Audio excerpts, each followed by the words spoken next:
What's good, people? They Live Glasses here. Welcome back to my channel. So today's video is going to be about the kind of increasing problem of violence in the left, which I see as kind of becoming more and more of a thing getting out of control at the moment. So violence in the left is not a new thing. There was the RAF, not the British Air Force, different one.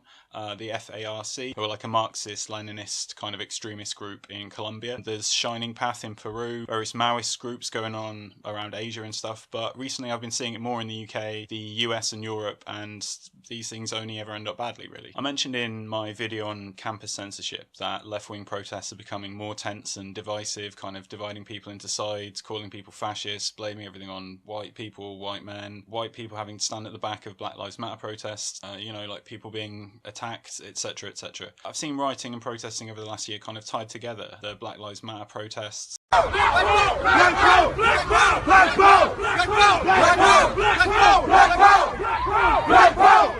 We saw people hitting cop cars in the streets, police cars. We saw people hitting other cars as well, kicking things, throwing things at cars. And then we watched one person in the crowd kicking in a door to a storefront. Back to the street here, a number of people in the street hitting those cars. They saw a number of people here tearing down an iron fence as well in front of a building. And trying to push that crowd back. They were trying to get various people, agitators, out of the crowd, and as other people came in to try to grab those people.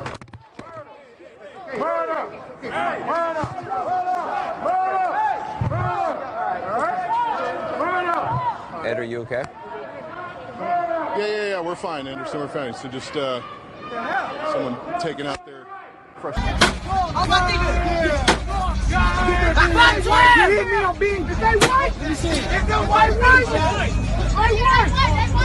They white, get their ass! Hurry that bitch up!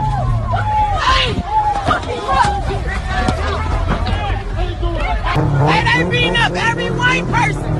They jumping every white person! Man, no white person come down Sherman! He white! Beat this shit! Oh, look, y'all, look! Oh my God, look! Oh my God, oh my God. Oh my God, look! Who they just beat up, bro?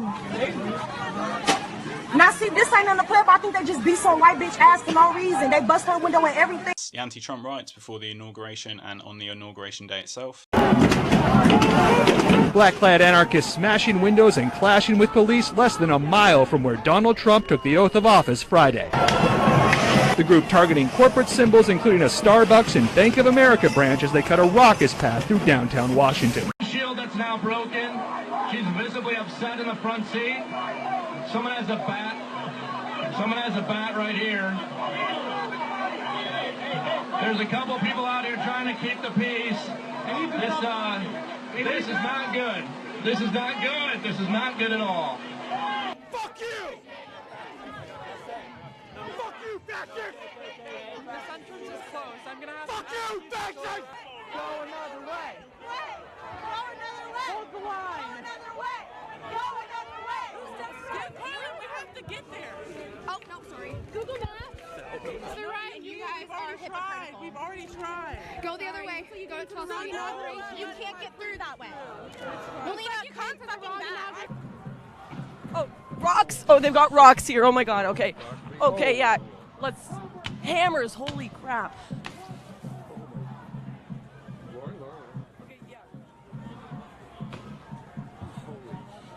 They're throwing rocks and hammers. Okay, security is telling us to get out.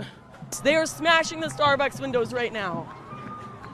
This is complete anarchy.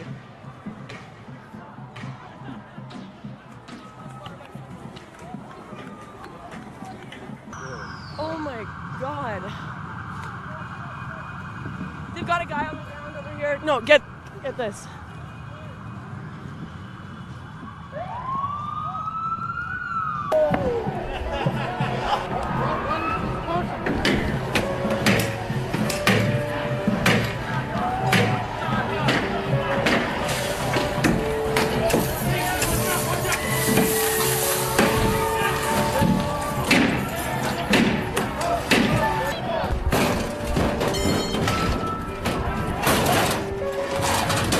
It's not just you. It's all of us. It's all of us. Yeah, I ain't voting for Trump either. But damn, this shit, what the fuck?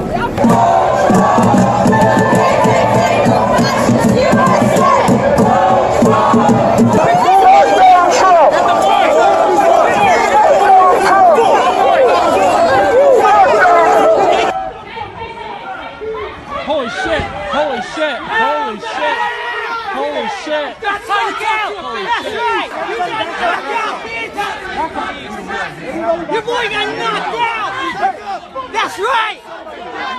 Don't be You got knocked out! Back up! Call someone! Call an ambulance! Call an ambulance! Woo! Give him speed! Woo! That's right, Nazi boy! Here's your fucking fury now, bitch!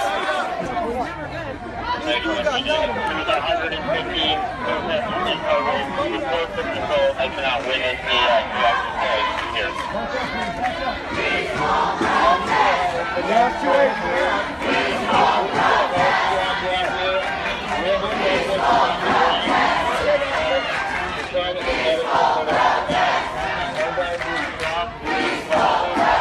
The media's lack of accurate reporting on these things certainly will have legitimised them in some people's minds. For example, the CNN clip, which was heavily edited to give a different spin on what was really said by the person in the clip.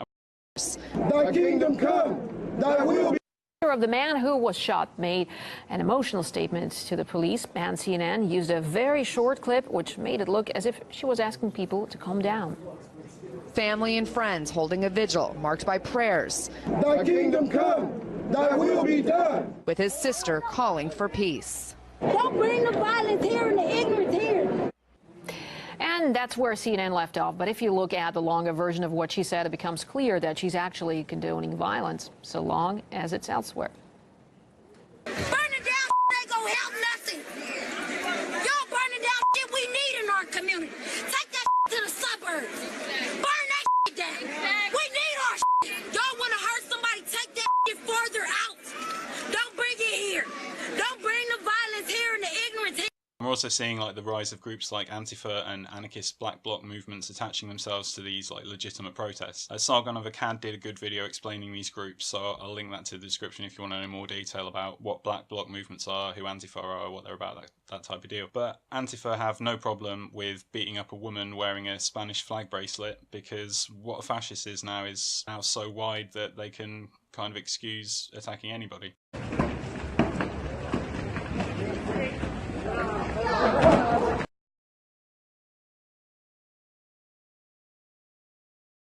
During the recent anti-Trump protests, I saw several instances of people being attacked physically for their views or for being right-wing or for, being from conservative news sources. More to the point, women being attacked by left-wing men, some of whom would presumably refer to themselves as feminists. So wouldn't you say that it would be feminine? No, I'm just asking you a question. Do I seem unreasonable to you? Because I seem really pleasant. Am I coming across as pleasant right now, Dirk? Yeah, absolutely. We're just trying to have a conversation here. I'm trying to have a conversation with you. Go away.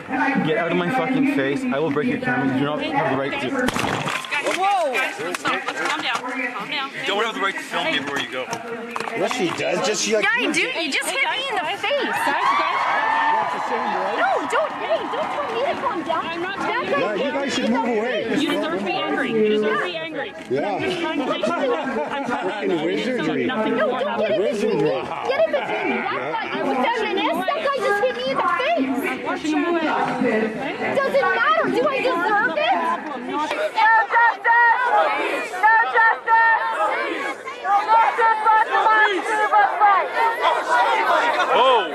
Justice for democracy but fight. Justice for democracy but fight. Hey, you don't want to go back there. You don't want to go. You don't want to go back there. Hey, hands up. Are you experiencing oppression? Quit smiling, bitch. What you want?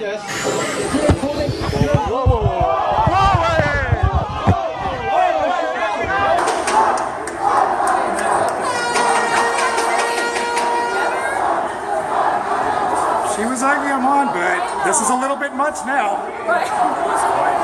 She's not safe.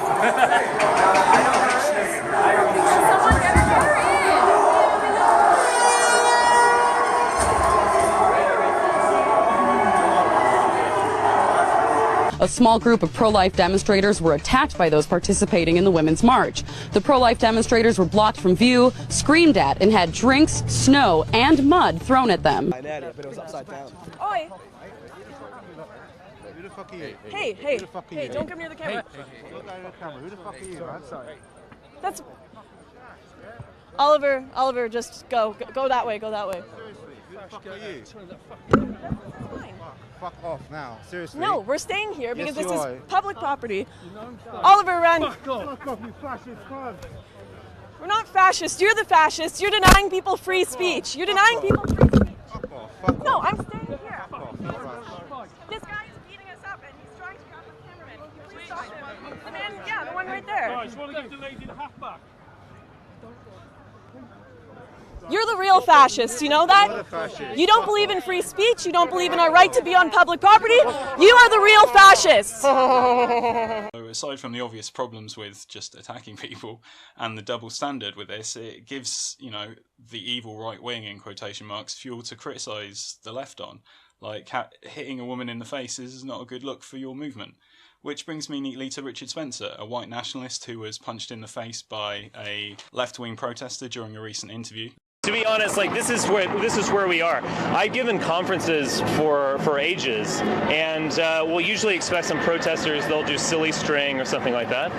We've entered this new world where the leftist protesters, no, I'm not a neo-Nazi. You like black people? Well, why do Yeah, you sure. why do so many neo-Nazis love you if you're not a neo-Nazi? Neo-Nazis don't love me, they kind of hate me, Following actually. the KKK, neo-Nazi. Those people don't like me, Are you to be like honest. the hipster version of the neo-Nazi movement? It's Pepe's become kind of a symbol.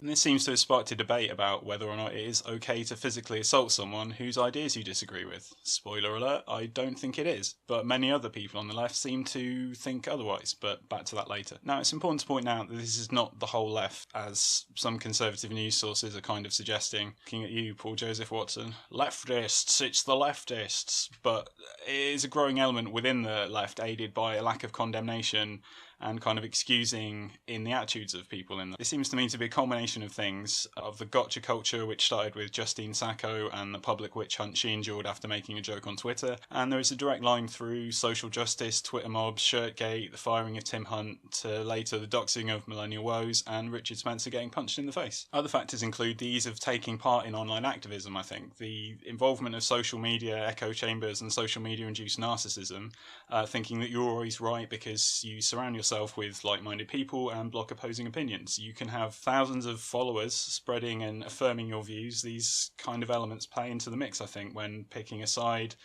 simplifying politics to a binary good and evil level, and the aforementioned kind of witch hunting. A major factor in the anti-Trump hysteria and the divisions enforced by the media is this idea that Trump supporters are like this army of evil, sexist, racist, homophobic, Islamophobic people. Referring to them as kind of deplorables or garbage, it divides people up into two camps based on one thing and demonises one side as the bad guys. Again, it's this oversimplification and divisiveness, lumping all these people together, you know, kind of thinking you know what they all think based on the label you've given them and that it's all bad. You know, like half the US is all bad and they're your enemy. These are not good tactics. We saw like a huge number of fake hate crimes after the election results came through, which the media reported on but then didn't correct afterwards that they were fake hate crimes in a lot of cases, which I think added to the hysteria without providing balance, which could have gone towards kind of diffusing it. And then kind of not reporting very much on the Trump assassination attempt or the man who shot a man who he thought was Trump, which happened a few weeks ago. Twitter doesn't take down the thousands of tweets supporting the idea of assassinating Donald Trump because they disagree with his politics. I'm not saying they should because, you know, freedom of speech and whatnot, but I think, you know, it's all kind of adding to it. And just before the inauguration, CNN ran this weird segment speculating about what might happen if he was assassinated. You know? Just about every measure of America's security apparatus, including 28,000 law enforcement personnel, will be on the ground in Washington when President Obama hands off his office to Donald Trump on Friday. a near army in place to protect the leaders of all branches of government gathered in one place outside. And while officials stress there's no specific, credible threat to this inauguration, tonight, due to a quirk in America's rules for succession, questions remain about just who would be in charge if an attack hit the incoming president, vice president, and congressional leaders just as the transfer of power is underway. Here you have a very confusing line of succession. According to the Constitution, if the president and vice president are killed or incapacitated, next in line is the House Speaker, then the president pro tempore of the Senate. But what if something happened to them at the inauguration too? After that, it goes down the list of cabinet secretaries, starting with Secretary of State. On the day of the inauguration, as a precaution, a cabinet secretary called the designated presidential successor will not attend the inauguration, ready to step in if something happens. I don't remember one of those before Obama was inaugurated, but maybe that's just me. Celebrities have played into this division and demonising of Trump supporters as well, and kind of making out that they're this enemy force. There was all the kind of celeb public service announcements, fear-mongering and telling people what was the morally correct decision and how to vote and all that kind of thing. And then we had the celebrity speeches at the Women's March, including this interesting comment from Madonna. Yes, I am outraged.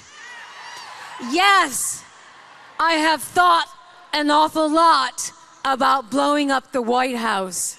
This slam poem performed by Ashley Judd, which includes this line. And I didn't know devils could be resurrected, but I feel Hitler in these streets. A mustache traded for a toupee. Nazis renamed the cabinet. And that brings me to the point of the real life Godwin's Law we're seeing kind of carrying out this like just constant Hitler references and everything's compared to the Holocaust and stuff. And like as Rachel Maddow on CNN was talking about something was Hitlerian or something like that. It's just crazy. It's this everybody's racist thing. But as the left has sort of started to fail with that tactic and people have started to see through it, it's been now ramped up to like fascist or Nazi to describe someone whose politics you disagree with. The widespread nature of this idea has kind of diluted it so much that anyone could be called these things and they're serious accusations, and now they're just kind of randomly thrown about. Like, to me, being a Nazi is a pretty heavy thing. I think this is going to lead to a boy who cried wolf situation where we're obscuring the real problem people or ideas with a cloud of kind of vague, unfounded name-calling. Like, it's pretty easy to look up the definition of fascism in a book and then check if those people are doing the things described in the description of fascism. Like, as someone who's been called a fascist, Nazi, etc. online, I can tell you that you're kind of doing it wrong. It's not good. It's not good tactics. So this Hitler hysteria is just telling progressives what they want to hear. Nazis are real, the streets are awash with racism and bigotry. This just isn't true. This is just the same kind of thing as the white nationalists loving hearing about the white genocide. In both cases, it puffs people up, it gives them like a call to arms and like a legitimacy of their cause and proof that it's necessary, and whatever moves made against the enemy become more and more justified. It's kind of like how a conspiracy theorist sees proof of the Illuminati everywhere and has to find more and more proof to prove their position. It's classic confirmation bias. Like, haha, you see, I was right all along. I knew it, there's Nazis and fascists everywhere. I mean, there isn't, so we're going to have to improvise by loosening the definition of Nazi and fascist to like boost the numbers, but we can just include anyone who has ideas contrary to ours. They're probably Nazis as well, so fuck it. Otherwise, we can't justify our ideas and the way we impose them. People will realise we're just being dicks. But get this, once we give the person the label, yeah, no, I already said it doesn't matter if they factually are the thing of that label in reality. We need the numbers as sort of coal to fuel the steam train of our ideology. Yeah, I know all the Nazis are dead. We're going to have to pretend that they're alive, like ghosts of Nazis. Yeah, ghosts of Nazis are everywhere, but instead of ghosts, they're real people. But you can treat them like ghosts of Nazis because ghosts.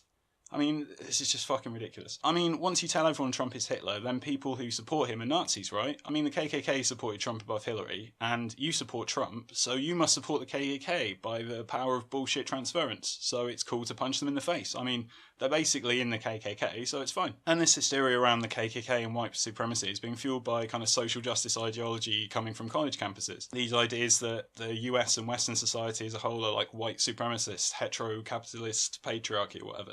If white supremacy is everywhere and you're being taught it is systematic and providing no solutions except tear down the system, what do you think some people are going to do with those ideas? He white!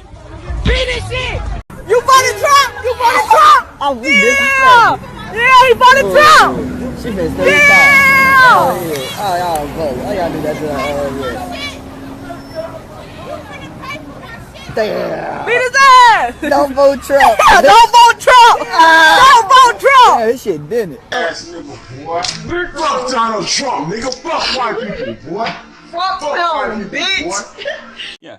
Not cool. So just to lighten the mood a bit, here's another interesting symptom. Yeah, crazy. So why do college students think that it's possible for the KKK to just be wandering around in like full clan get-up with hoods and stuff, and just like casually having a meeting in daylight in a chemistry lab on a college campus? Like, how do you even end up thinking this is possible? Like, maybe because you're told that the KKK and white supremacists are everywhere, despite the fact that the KKK is about 2,000 people and you've just had a black president for 8 years. Again, we have this idea of an exaggerated boogeyman, the invisible but looming threat of white supremacy and the KKK. And where does white supremacy come from? Oh, white people. So fuck white people. They're oppressing everybody. They are the enemy. Neo-progressive ideology posits the idea that words or ideas can be violence. I think this may also be playing into the mess. I think words and violence are put on the same level, then words and violence are proportionate responses to each other, and so you can then excuse responding to words with violence, because they're kind of the same, which is bullshit. Another factor excusing all this is the inherent problems within collectivism and collectivist ideologies like neo-progressivism, feminism, Black Lives Matter, etc.,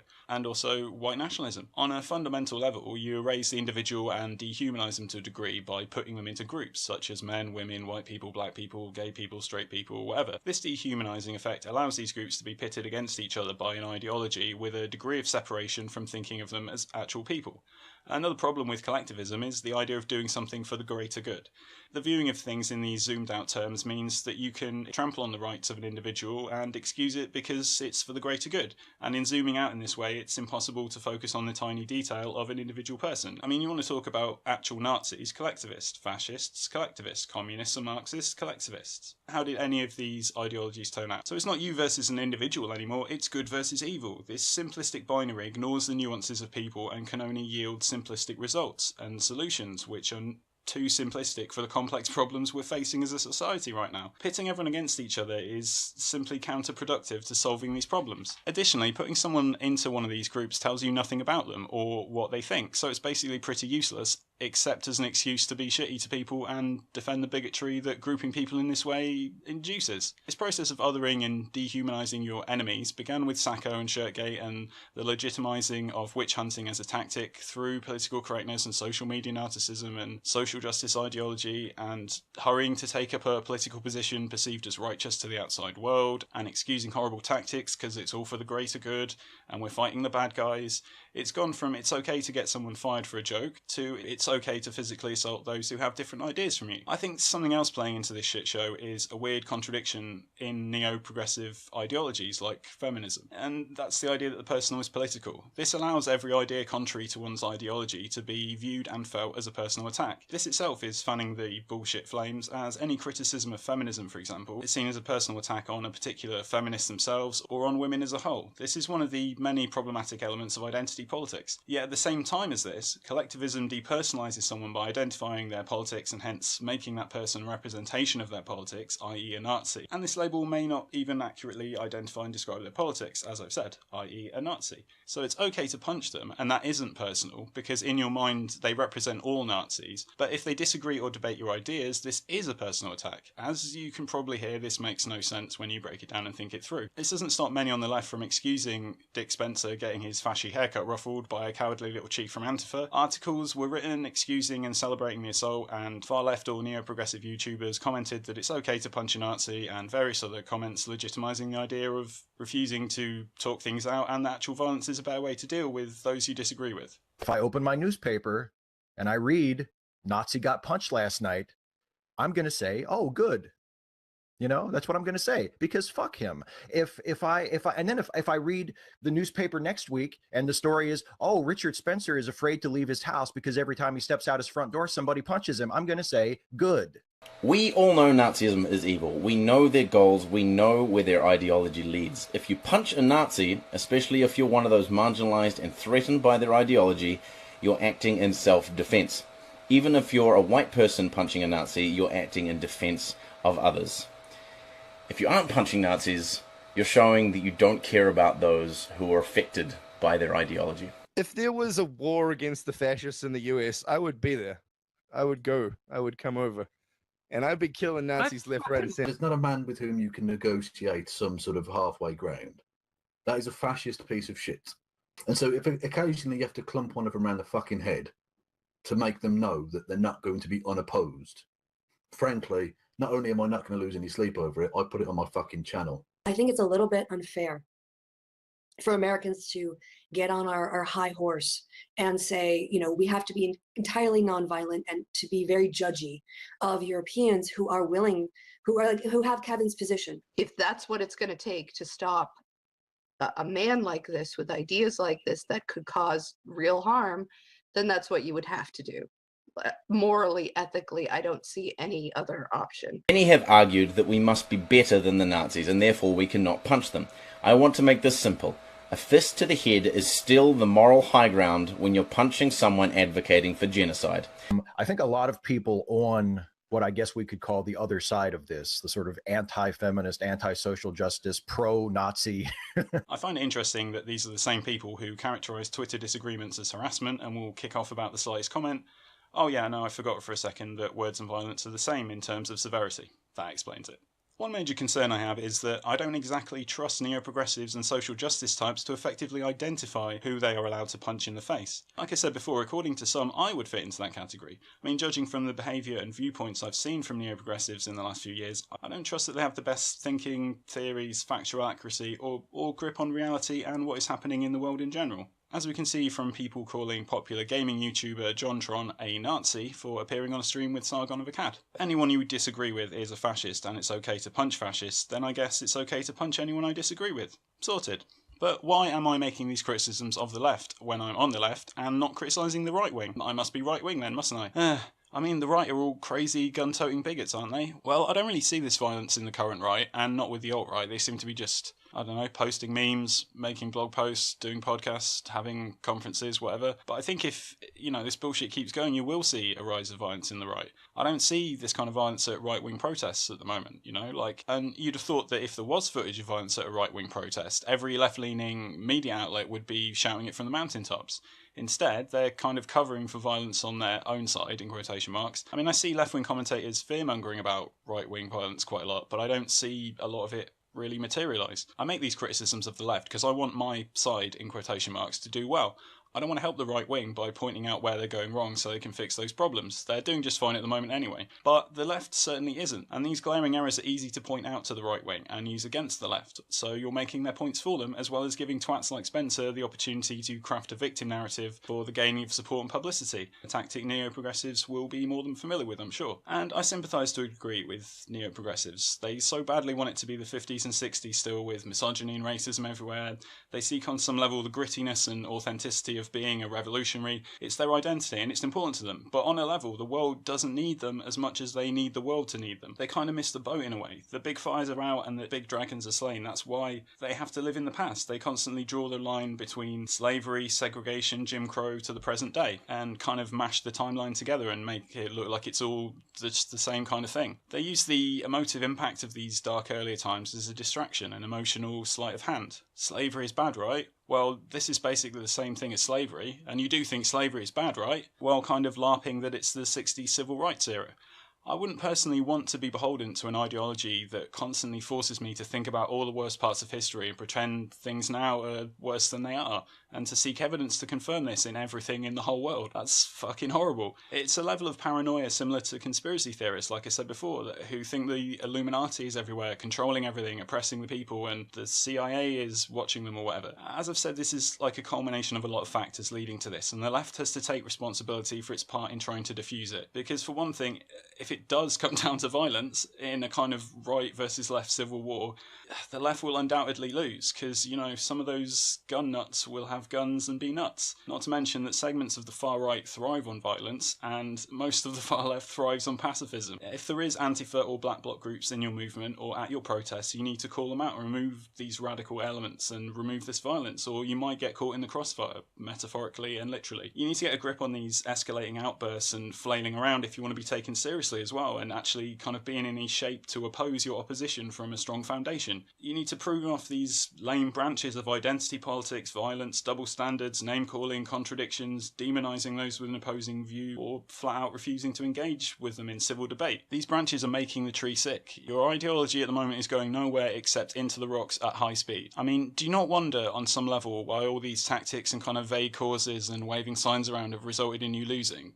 Quite badly. Oh yeah, it's because everyone's a white supremacist, I forgot. I'm genuinely worried about this kind of pressure cooker that's going on right now, the left versus right, black versus white, looking at people and issues in these simplistic terms while dividing people up, and now apparently excusing actual physical violence. It's part of what I refer to as the stupid yin-yang. It's the far left and far right balancing each other out by being equally crazy and stupid and necessitating each other with their ideological viewpoints. There is an unpalatable low human element at work in this. It's divisiveness and witch hunting. To quote the great Ben Affleck, it's gross. People gloating and enjoying watching other people get got. This goes, like I said, right from Justine Sacco to Richard Spencer, and now includes violence and apologia and excuses for it. This is not even just, don't lower yourself to their level. To me, it also indicates dangerous double standards and I think irrational moral foundations for an ideology that purports to have the moral high ground, while disguising its immoral behaviour by draping it in the perceived legitimacy of previous civil rights movements, and also vampiring off this legitimacy. This is what can happen when a lack of enemies leads to a lack of focus. The lack of enemies necessitates moving the goalposts, and so how do you ever know when it's done? And where do you go from Hitler? How do you get more serious when things are more serious?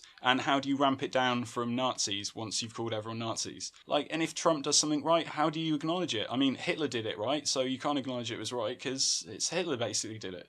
I mean, you just painted yourself into a corner. And this lack of focus is due to a lack of enemies, like I said. I think it was Douglas Murray or someone else who said that the left, there aren't as many Nazis anymore. They have a supply and demand problem for their enemies to be fighting. There are less racists, there are less KKK, there are less Nazis, It's brought about by that, but then also due to complacency, I think, brought on by 8 years of Democrat rule in the US, as well as this kind of grotesque gotcha culture, social media narcissism, infiltrating the sphere of legitimate activism. This lack of focus of actual things to achieve is a dangerous thing, as it's ushering in authoritarianism and attacks on free speech on the grounds of offence, and making changes in law and other crucial decisions according to an ideology that doesn't even really make sense. There isn't this supply of Nazis and fascists that you crave. I mean, why not celebrate that instead of diluting the meaning of fascist in your attempts to label people so you have more people to witch hunt and crusade against? And I mean, if you are going to go for this childish eye for an eye